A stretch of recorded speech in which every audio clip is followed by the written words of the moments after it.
Hello, hello, hello, roses. Good evening to you. Good morning or good afternoon, depending on when and where you are watching this podcast. Listen, we are bringing you greetings from the United States, from the great state of Michigan, best known as the Mitten State. And you are watching Get Into It live chats with Kimberly Willis. And here we talk about cancer conversations with survivors, therapists, caregivers, and more. And I am your host and wellness advocate, Kimberly Willis, and I help you with different products and services. And if you know already, if you've been watching the show, you know you need to go over to survivorscorner.net because I help you smell good. I help you get inspirational clothing, but I also help you style you as well. Why do I do all these things? Because I myself am a stage, not one, not two, but stage 3 breast cancer survivor. And I truly understand what cancer is like. So I don't want to delay the time anymore because I have 4 guests tonight, y'all. Look, we just keep going higher and higher. And in fact, it's an exclusive because this is the first time I believe that they all came together, not on their show, but on our show. So I'm excited about that. So I want to talk about each and every lady that's coming on tonight. We have our Brushstrokes ladies. And our first one is Coach Tanya Bankston. She says, while many struggle to keep their heads in the game, Coach Tanya Bankston helps clientele worldwide leap over hurdles and successfully cross the finish line many times with minimal sweat and tears.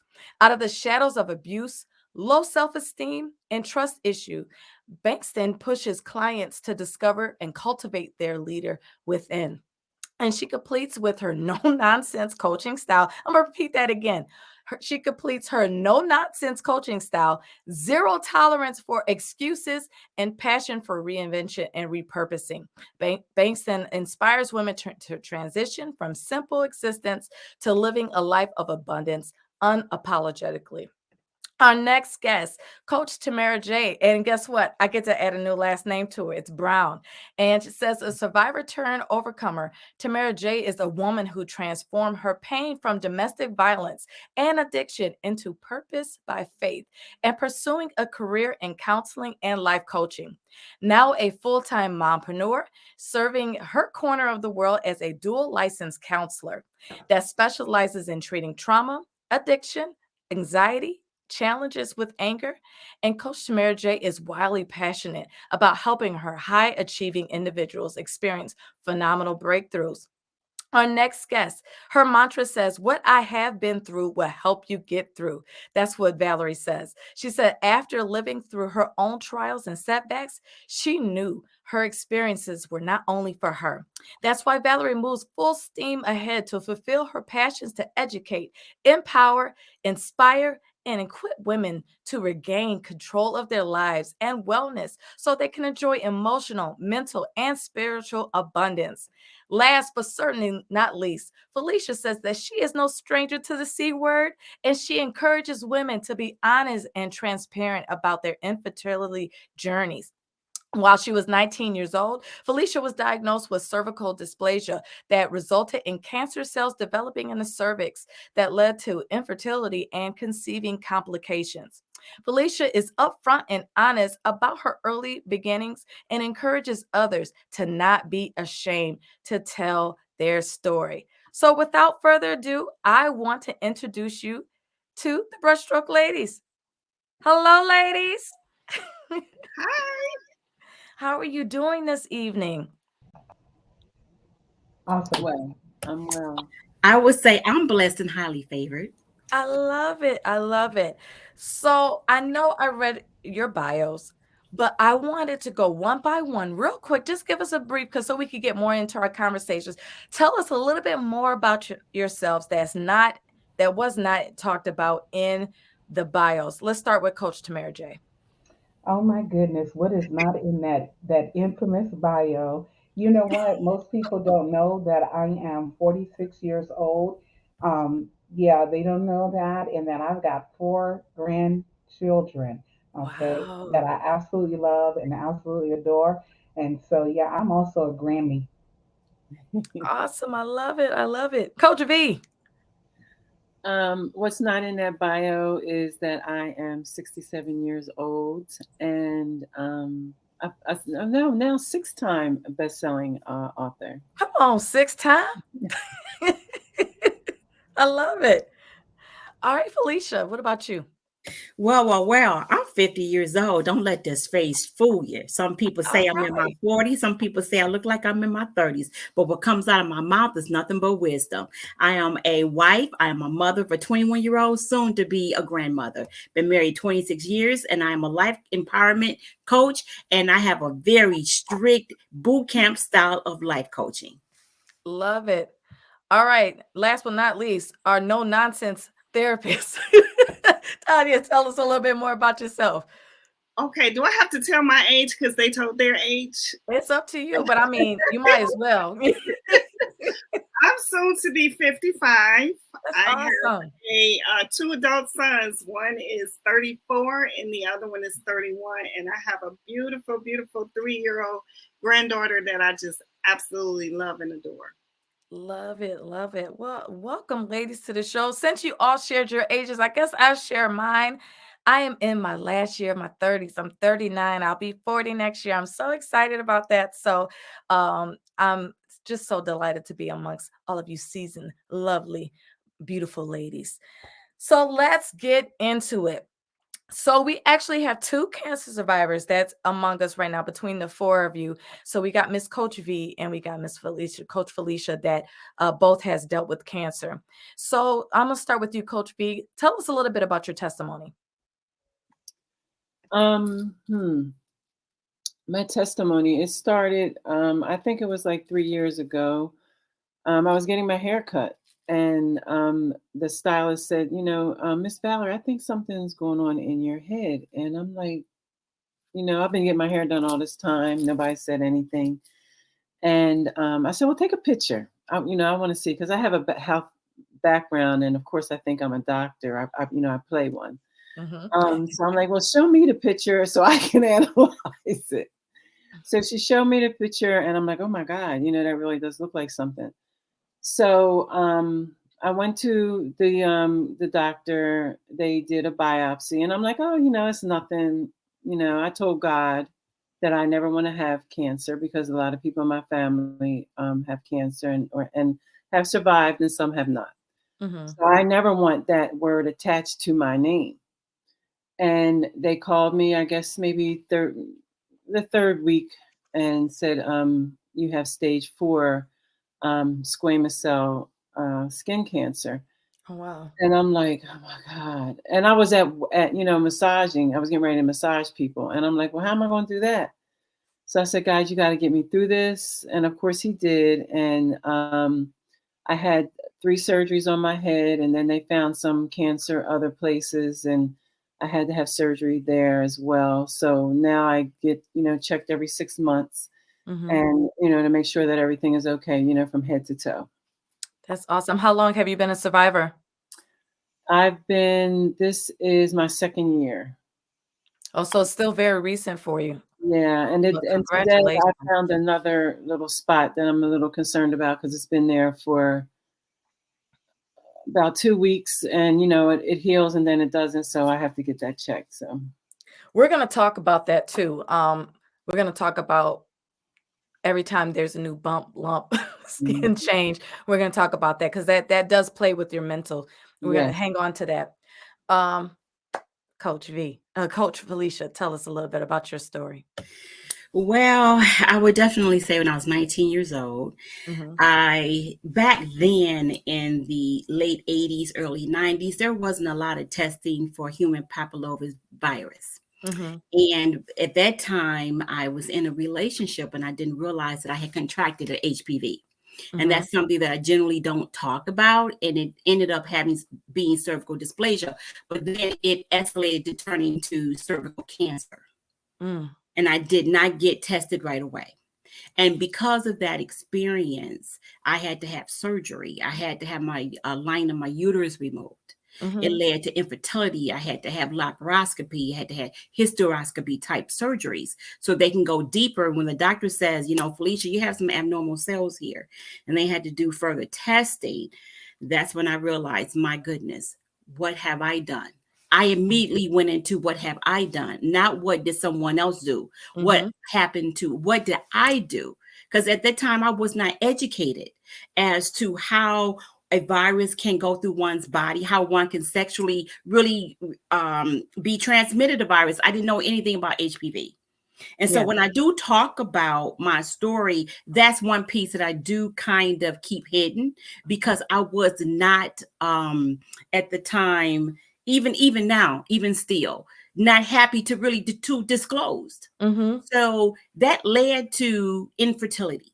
That led to me getting checked every 6 months.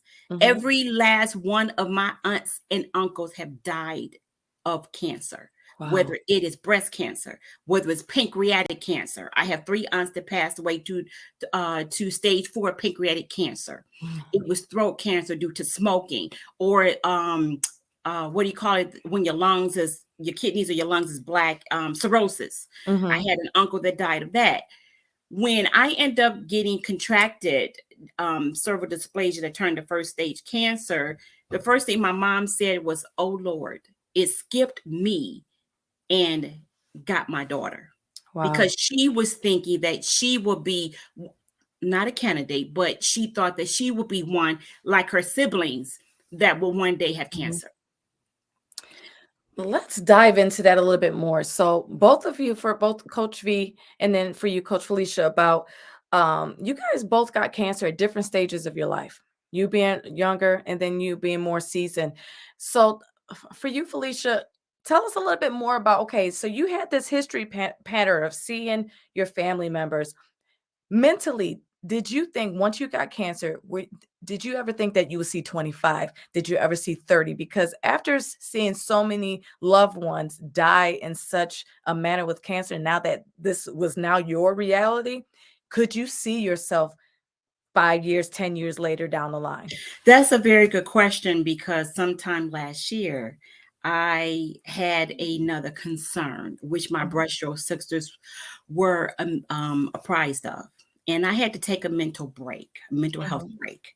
I recently have received a letter indicated that we need for you to come back into the office. And this was like around Halloween of last year. And going into the office, and they said, there is something there, and we're going to have to go in and do a procedure. Now, this is something that I generally do not talk about, even to my Brushstrokes sisters, because I'm a private person. Knowing that my mother had 13 siblings, and there's only 2 of them alive now, her and her sister in Gary, Indiana. I did not really see beyond the day that I was told, you have, Felicia, possible you may have cancer. I wrote about it in this anthology called The Making of an Elite Woman. Because for me, people used to say, first come marriage, then come the baby carriage. Right. I didn't have that. And I hid that from my husband for many years before we got married. He didn't know at the time that something was wrong. We've been trying, but I held that secret. I didn't reveal it until there was one day I had to have surgery. There was a mistake by the doctor. They cut me from left to right in the bikini area. I had a lot of endometriosis that had wrapped around my fallopian tubes. Wow. And I was even told that I couldn't conceive. And it was a medical mistake that caused my blood pressure to drop. And the doctors came out and said that we're going to have to take her infertility organs. And my husband had said, no, you're not. Everything that she came in here with, she's going to leave intact with. But even with that experience, one of an abortion that I had at 18, and then 19 to be told that I had abnormal cells, and I had to make a decision, and then had to go through treatment age 20. And then I meet my husband at 21, and we get married at 24. And that weight of the world I had carried that for so long, even from my mother. And she saw some papers up under my bed regarding the abortion that I had, because at the time I was scared, I was afraid. And even today, sometimes I regret it, because sometimes I wonder what my life would have been like if I would have kept that child. So I don't say the C word at all. It does not exist in my vocabulary, because when I say it, I give it life. and it does, and it could have taken my life, but Mm-hmm. I don't speak it. So when I tell people the C word, they say, what does that mean? And I tell them. But outside of that, Just know. exactly, I didn't see beyond that day. But I'm gonna say for me, only for me, my life changed because I am an advocate to Mm-hmm. be able to talk to young women who are making a decision Yeah. whether to have a baby or not have a baby. Whatever their choice may be, I'm there to talk to them and able to tell them what my life story was like. Mm-hmm. And even still, I may have had a lot of hair, but there were parts of my hairline that didn't grow back. There was parts where my skin was blotchy. And there Mm-hmm. was things in the genital area that just did not look normal. Yeah. So these are things that I'm just now really expressing and talking about. I love that. We're going to come back to that a little bit more. I want to go back to Coach V a little bit more, and then we're going to bring our other two sisters in so they don't feel lonely all by themselves on this podcast. Mhm. But Coach V, you said something that you said that you didn't want to have cancer attached to your name. Mhm. So when it did, what did that do to you mentally? To be perfectly honest, fear. Mm-hmm. Um, because my mother passed away from breast cancer and lung cancer. Her sister, same thing. My uncle, I think his was lung. And, other distant family members passed Mm-hmm. away from cancer. So I can remember at a young age, always telling God, please, I don't ever want that. I don't, and like you, Felicia, my grandmother would never say the C word. I Mm-hmm. mean, cancer. She would say the C word, and she would almost like whisper it. They get the C word. And when my grandfather passed away from prostate cancer, she never would say that word. And so when I was diagnosed, I can see myself right now what I was doing. I was leaned against the countertop in my shop, just picking up the phone. Hello, and she's like, "Is this Valerie Stantz?" I was like, "Yes." This is Doctor. Why can't I remember her name? Probably because I don't want to. But this is Doctor whatever. And I just wanted to tell you, unfortunately, the biopsy we took was stage 4 squamous cell. So, I have a healthcare background. So she said stage 4. And I'm like, I think I stopped Mm-hmm. breathing for like a couple minutes, but it seemed like hours. Mm-hmm. And I'm like, okay, so, what am I supposed to do now? And I can remember that fear just took over, like, and I mean, I was like, God, I told you, I don't want that attached to me. Mm-hmm. I'm gonna trust you, because it's skin cancer, and skin cancer is not to be taken lightly because you can pass away from it. Yeah. So that was another fear because when you're in the healthcare, you know too much, Mm-hmm. and squamous cell is not good either. So I'm, as she's talking, you can see all these things in my mind, like boom, boom, boom, boom, boom. And, so now I have to get myself together. I remember calling my daughter and like, oh my, I'm crying now. They told me I have stage 4, blah, blah, blah. She's like, Mom, just calm down, come over after you get done your clients. So I had to do those clients and, Mm-hmm. like not cry and not be upset. So, I never wanted it attached. And so now anytime I feel anything and my 6-month checkup, I'm there. I don't cancel. I Mm-hmm. don't do anything. I am there. If I can't go to work because I have to be there, I will be there and not go to work. That's, how Absolutely. important it is.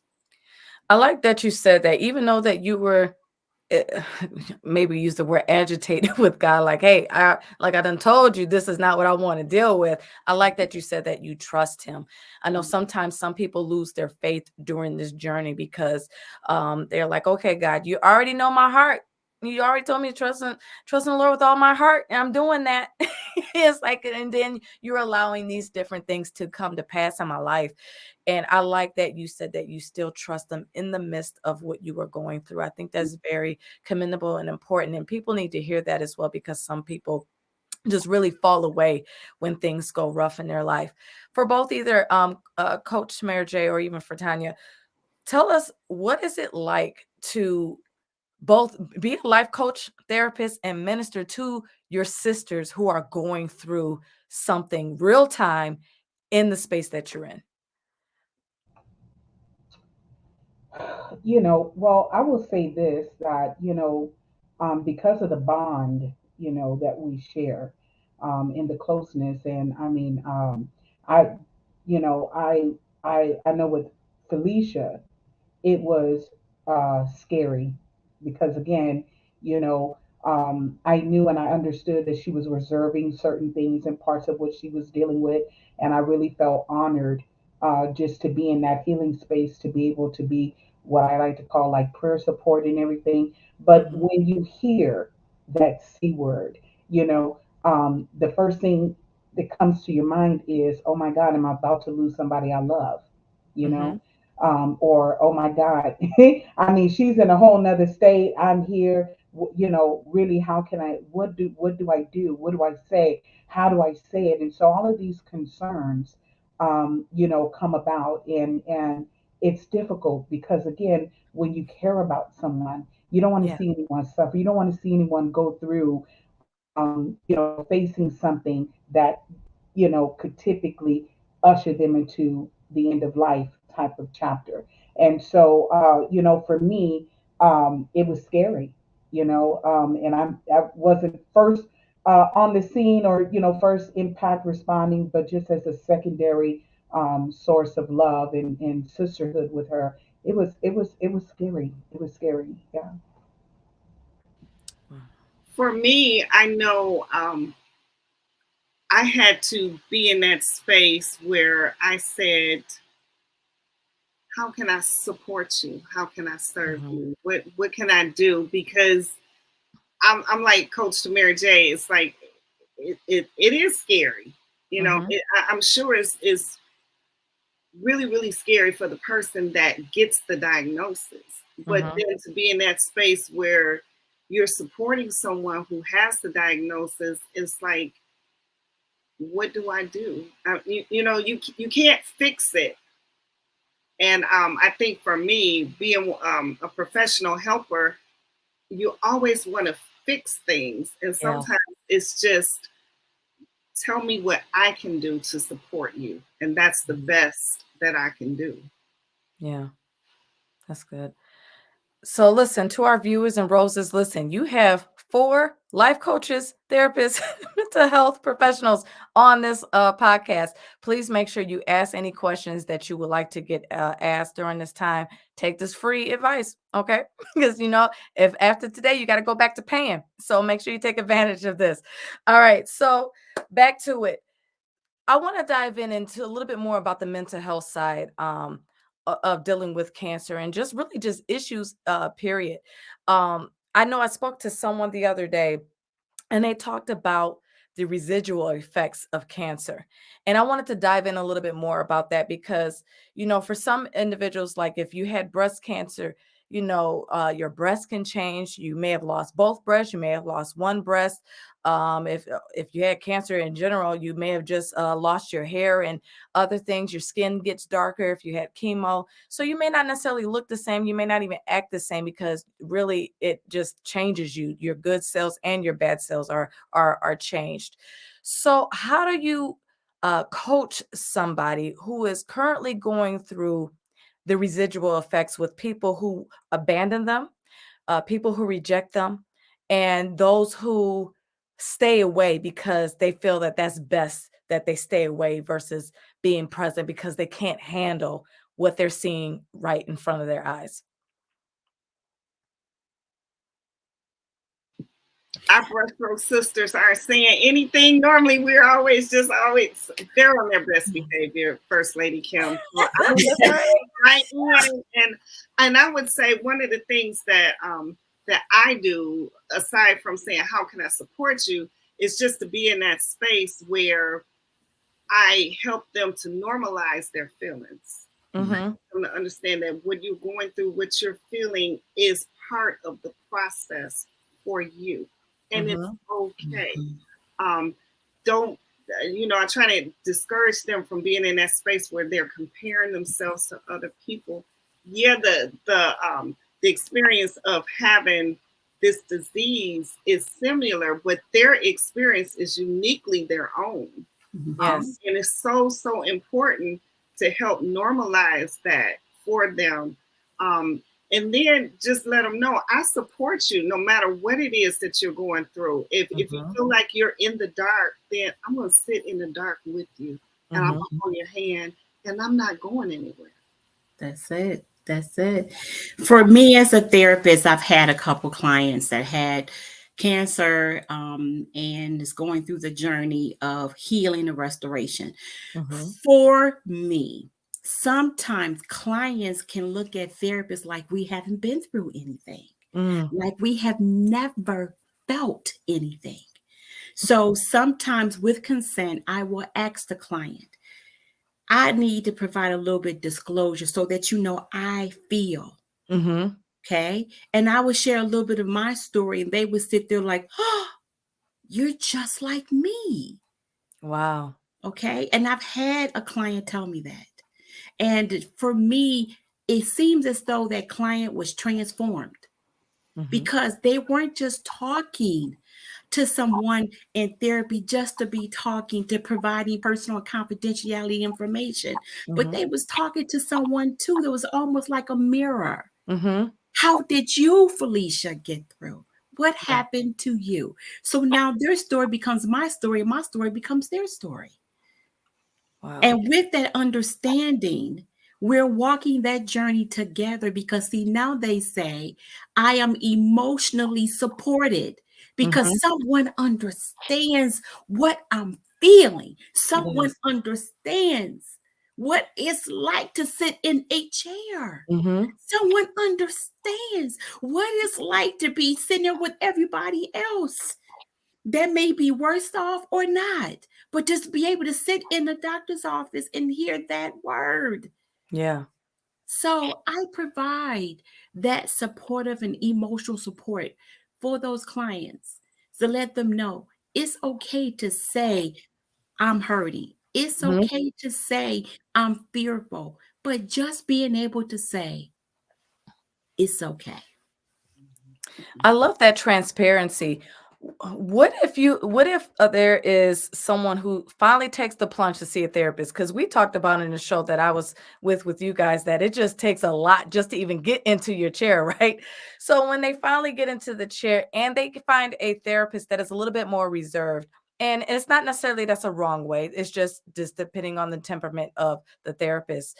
um if they find someone who is not willing to share, what are some things that the client needs to look for to make sure that they are breaking through that glass, to make sure that they are really getting the tools that is being, taught to them? Hmm. Oh, well, Pastor Kim, I'll take that one. Because the beautiful thing about therapy, right? And for me, I would say therapy is a massaging of the human soul, mind, Mm, and body, right?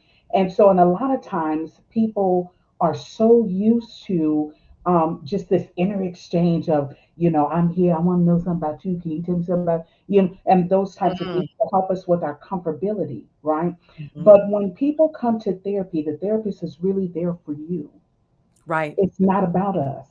Mhm. And sometimes people have a difficult time trying to understand that because when you come to a therapist chair, the spotlight is all on you. It's like how, Coach Felicia had mentioned that there are times, right? And it's really, and I'm sure, the helpers on the seat, it's like this intuition that lets you know when you need to kind of step out and step into to really support the client because the client is actually a little bit more guarded or what have you. And so to Mm, kind of make that connection and helping them to feel that they're not alone, we will do that. But the one thing that I would hope that our listening audience would take away, because there are some, but not every therapist. So let me not make this generalized statement, right? Because there are some therapists who will open up mhm, and talk to you real, I mean, just like on the spot when that's not always advised simply because mhm. it takes away.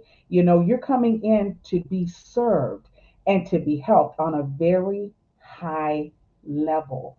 So the therapist, the light dims and the light turns on for you. And and a lot of times, if we have the skills and the tools, which is lots of compassion, lots of safety, lots of toning and things of that nature to help a client to feel comfortable with that spotlight on and recognizing it's not about me today, it's completely about you. And here's another thing I want to tag on to that. Sometimes people don't recognize that them asking and trying to get the information from the therapist about them, how do we connect? It's really a type of avoidance strategy as well because I'm so uncomfortable, I don't know what to do, Mm-hmm. And so that's what I have to offer on that.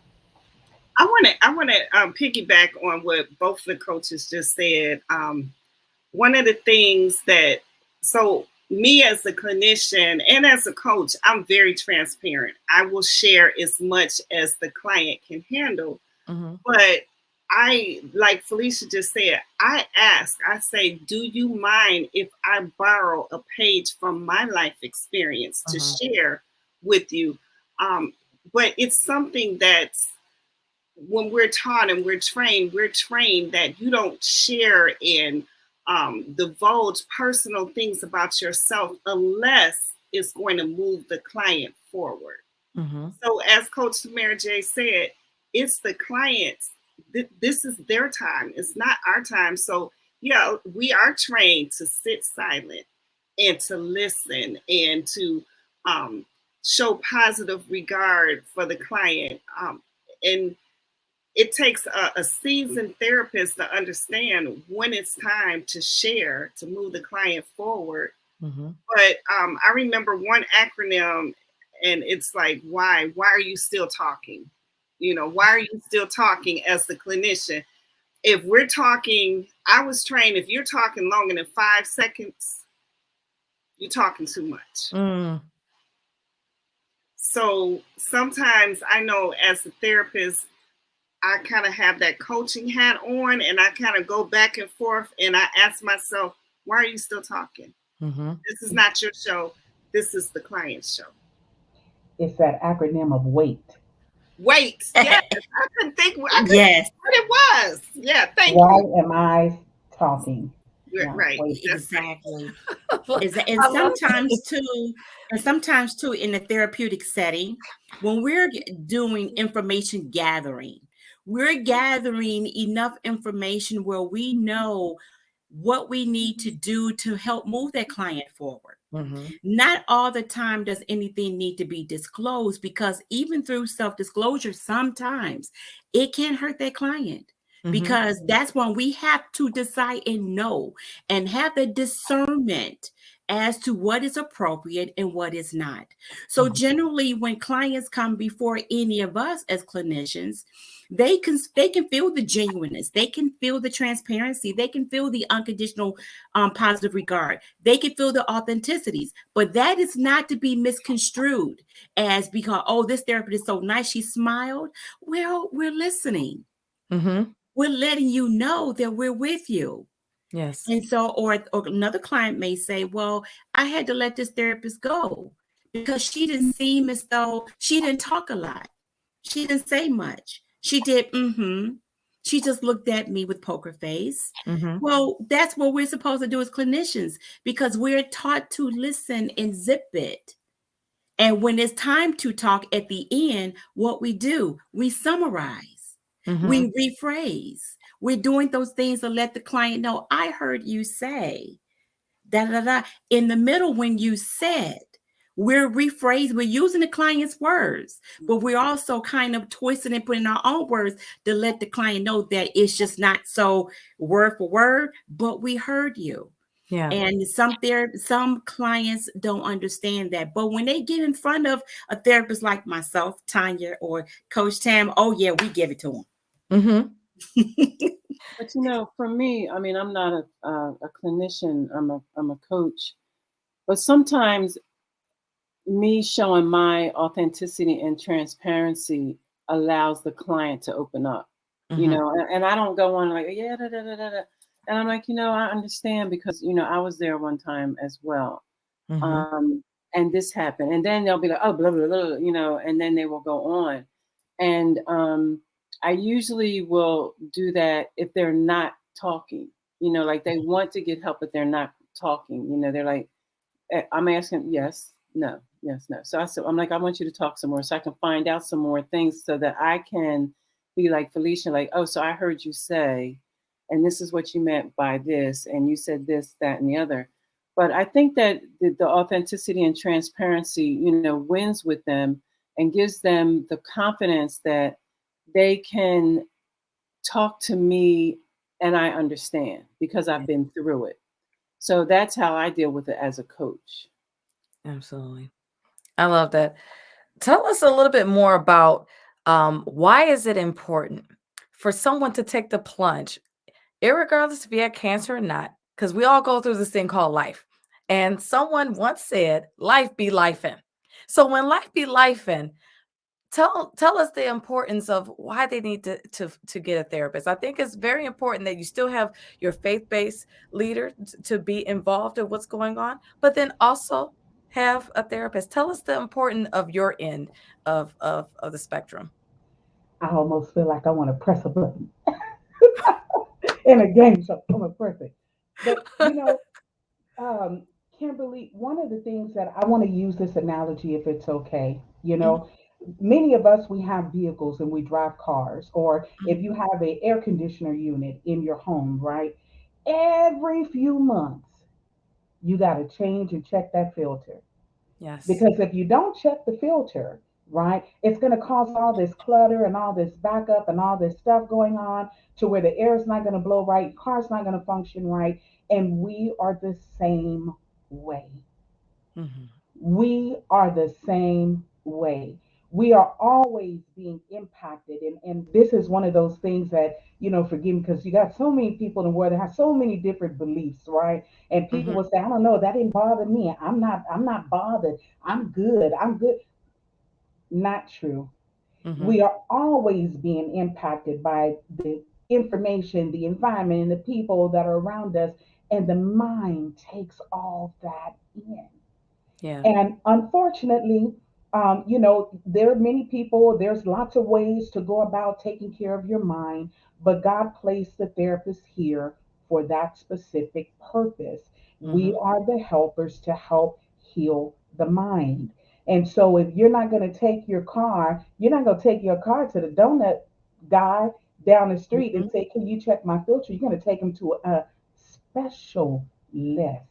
Mhm. Okay. But a lot of times in our community as well, we got to deal with the stigmas. And it's so funny, right? Because we are afraid to be vulnerable. And all of us are. We all have this level of fear of vulnerability. We have a fear of opening up and telling people our real truth Yeah. because we don't want to be judged. But it is so necessary because if you want to be able to really heal, grow, and live with genuine freedom, come see a therapist. Yes. And also, too, when you think of the word mental health, when you look at the root, there is ment, MENT, Mhm. and heal in health. So mental health is meant to heal. Come on and break that down. Heal. Okay, listen. I just need my lap scarf right now. Okay, so that's exactly what we do. We meant to heal the mental processes. We meant to heal the soul, the heart, the cognitive, the behavioral part. That's all connected. Mhm. We are, each of us specialize in different things, Yes. specialize in different, like for me, I specialize in couples, family therapy, for example, right? Mhm. Young adolescents and individual counseling. Coach Tanya, her specialties will be a little bit different. She has addiction behind it. I don't. And her specialties is more broad.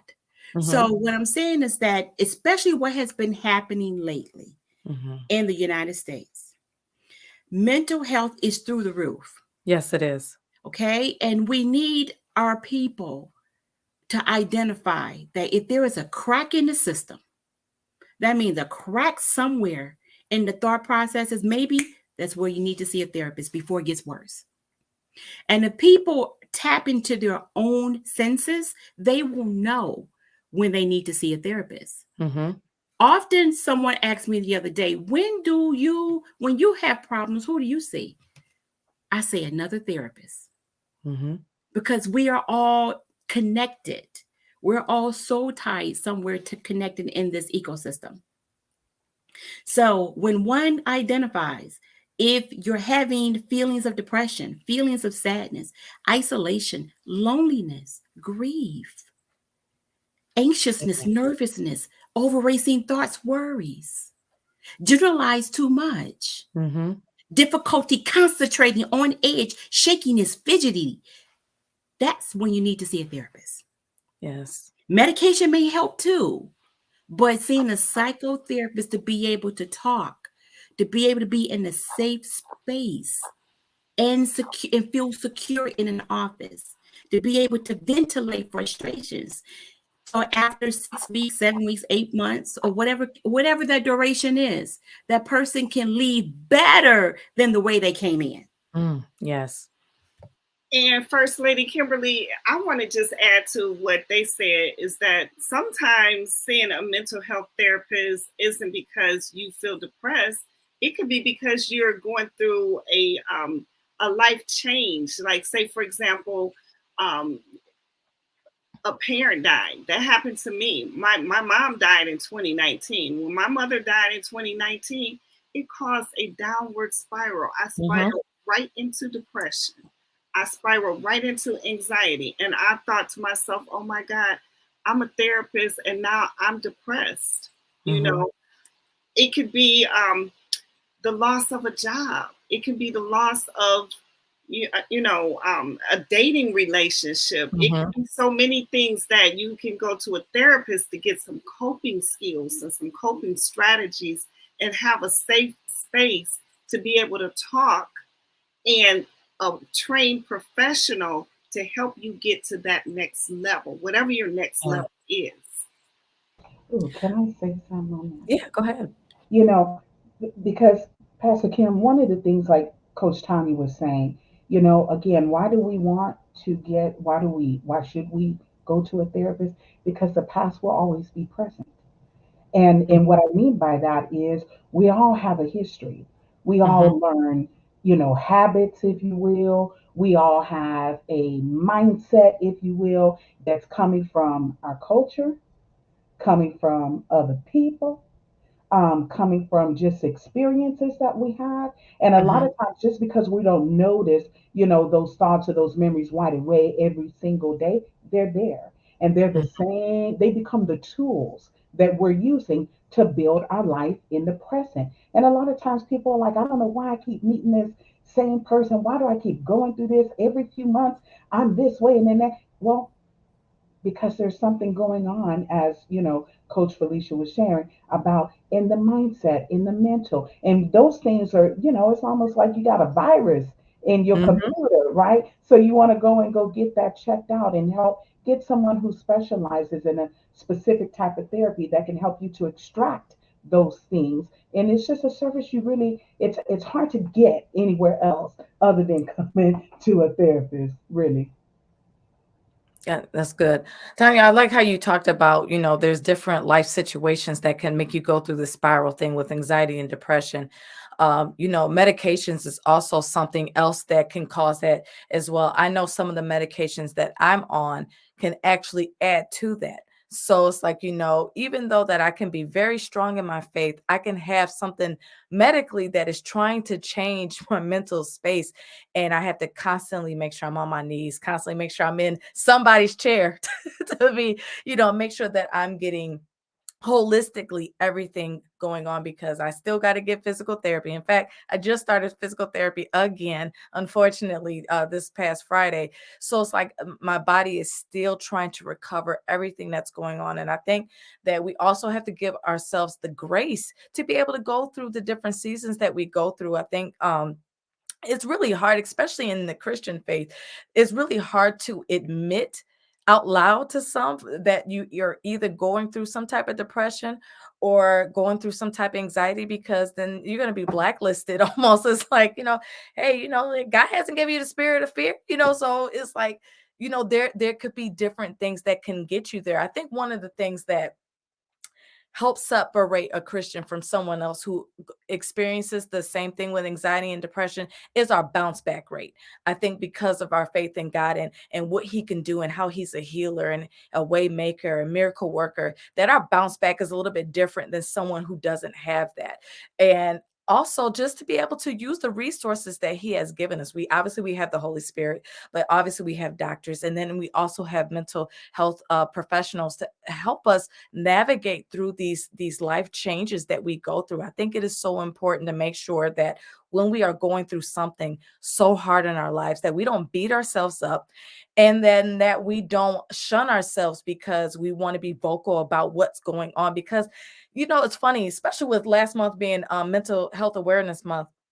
Everybody throws the post out there, hey, if something's going wrong, say something. But then you say something and then you're judged. So it's like, and you wonder why some people take their lives. I'm not condoning suicide or anything like that.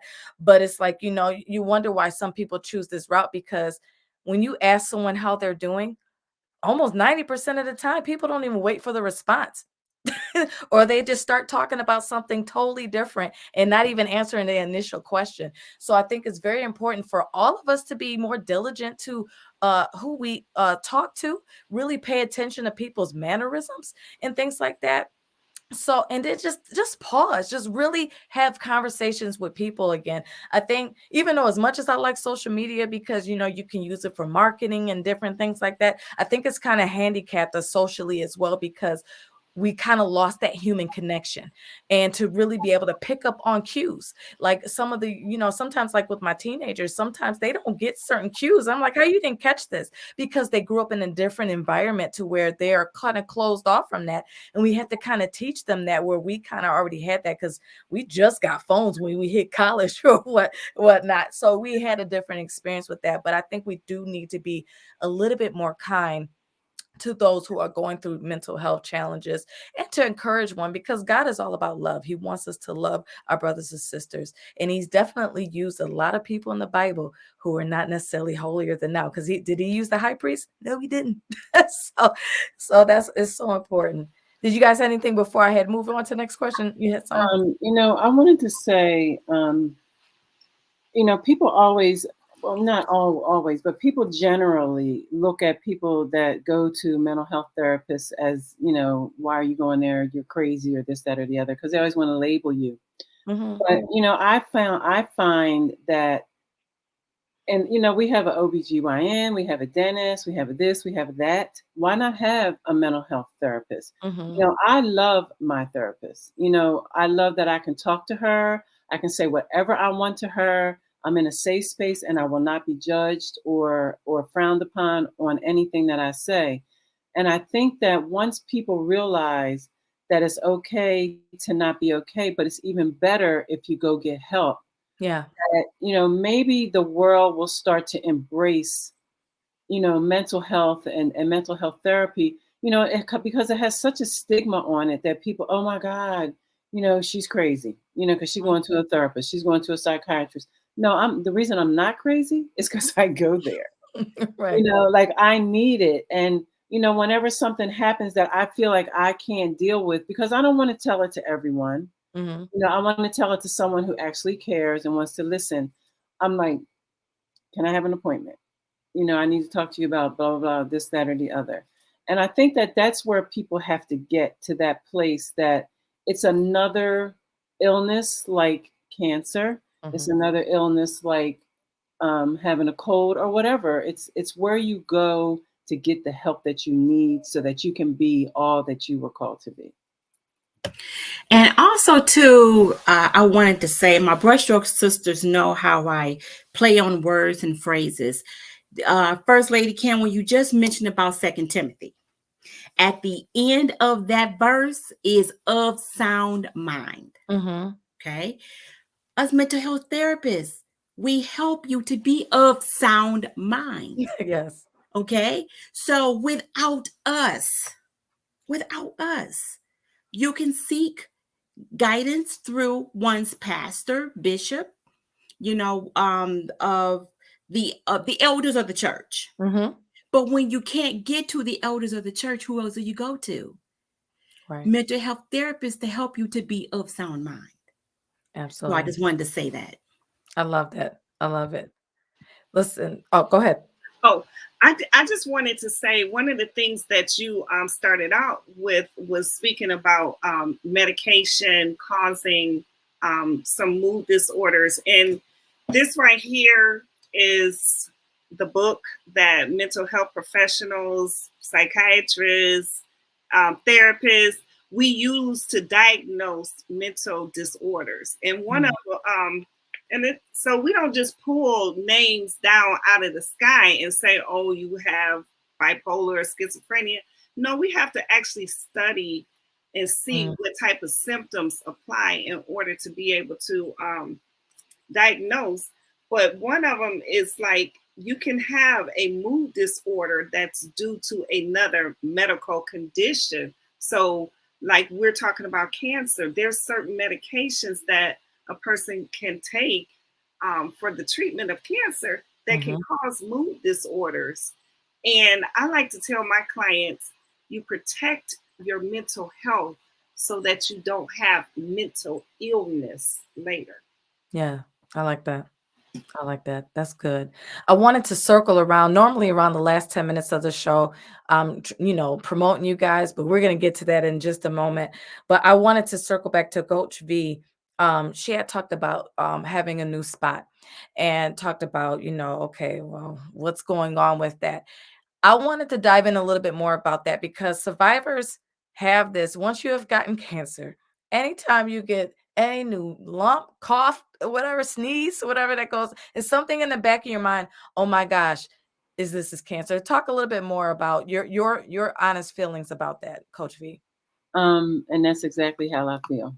Like I'm constantly, looking, where before I probably wouldn't pay my body any mind.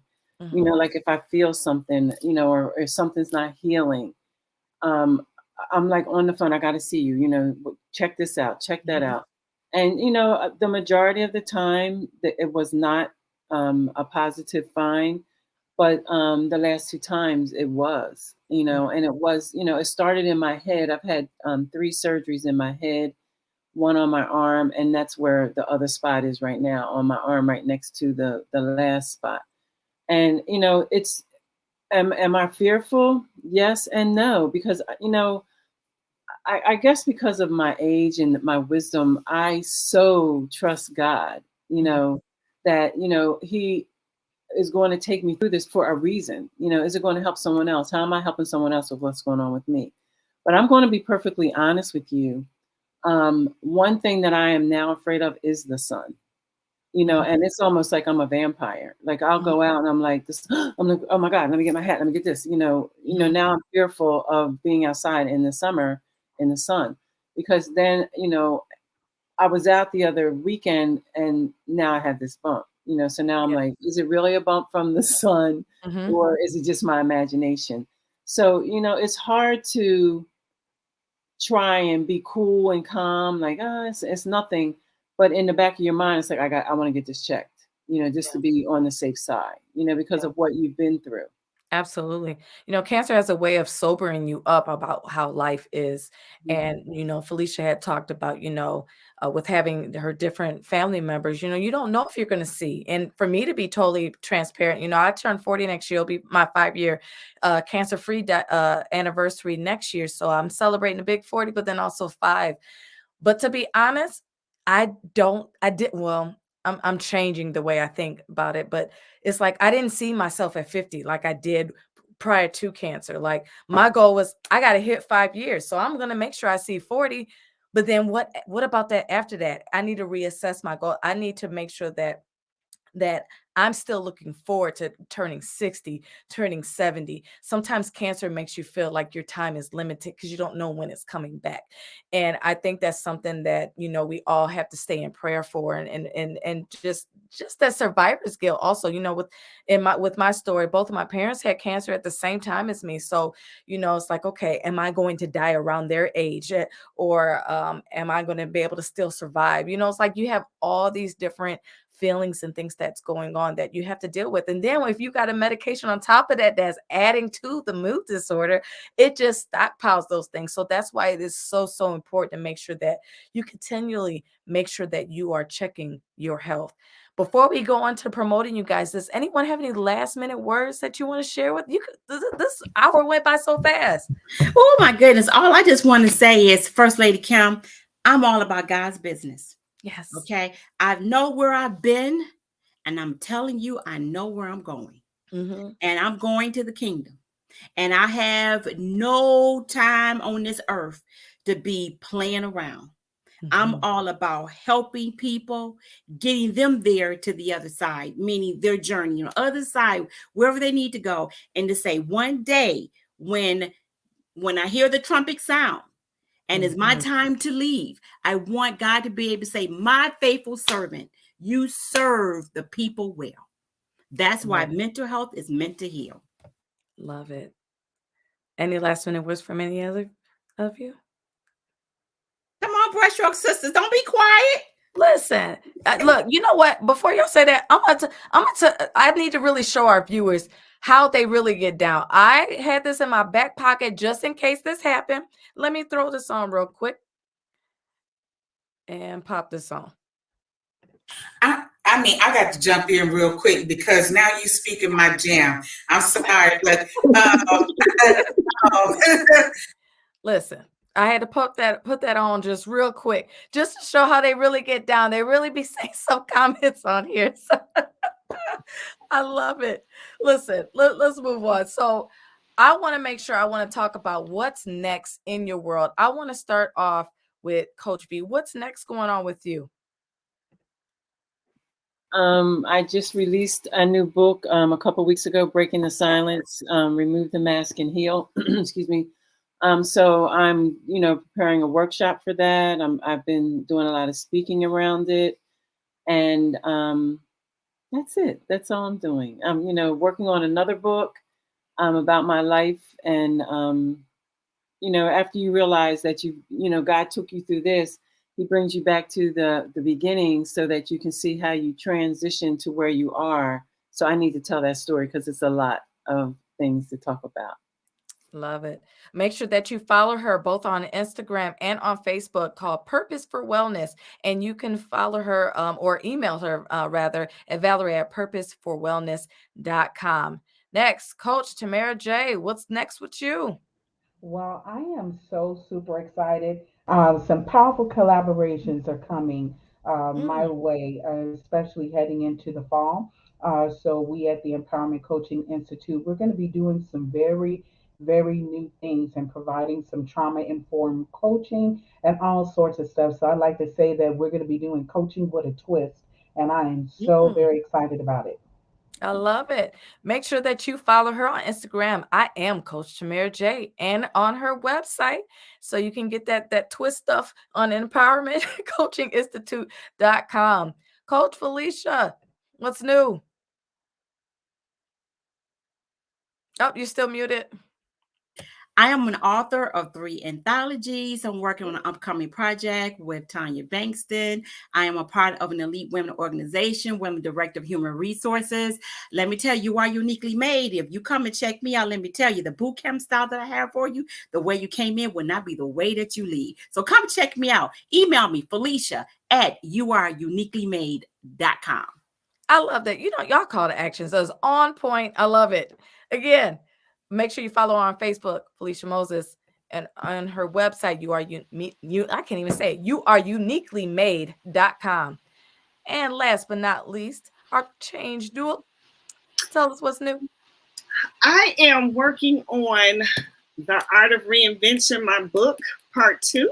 Awesome. And I am working on a new coaching program, a reinvention coaching program for women over the age of 45 who are spicy and seasoned and ready to start Act 2 of their life. Oh, so you're just going to ask me out. Okay. Yeah, I'm sorry, First Lady Kim. It's all right. I'll meet you in another 5-6 years. Yeah, so that's what I'm doing. And you can find out a lot about me on changedoula.com. Awesome. And make sure that you also follow her on both Instagram, Facebook, and Twitter. Coach T. Bankston. Make sure you follow her on all three of those platforms. And listen, I talked about them earlier on the show. I said, now, anytime that you're a guest on the show, I have you fill out a form, just to make sure, we're all on the same page and I'm not forcing anybody to be on the show, but then also to get their information that they want to be displayed. And do you know, none of them talked about their show. So I want to make sure I highlight that on there for you. Make sure that you are following the Brushstrokes show, which normally airs on Tuesdays at 9 p.m., correct? Correct. All right. You can follow them on YouTube at streaming inspirational broadcast, or you can also find them streaming on Facebook, Brushstrokes, the Art of Reinvention in Living Color. So make sure that you check them out every Tuesday at 9 p.m. when they go live. Ladies, I really enjoyed my time with you guys tonight. Thank you. And one other thing we failed to mention. Mm-hmm. Everyone that's listening and watching, guess what? The Brushstrokes sisters are going to have Brushstrokes After Dark real soon. Also, I want to mention that. So this is going to be the time that we're going to talk about some spicy stuff. So keep the children, put them to sleep. And the Brushstrokes sisters are going to talk about some unadulterated, uncut stuff. So if you're interested, my name is Lisa Love. That's going to be my name on the show, Brushstrokes After Dark. All right, Lisa Love, LL. I love it. Listen, I really enjoy talk about healing from the inside out. Roses, if you haven't got anything else from this show, really make sure that you are taking your mental health seriously, and making sure that you are doing the necessary steps to get the holistic healing that you need. So until next week, we're going to have Miss Andrea Jones Garrett onto the show. So make sure that you are watching. I believe it's next Tuesday at 7 p.m.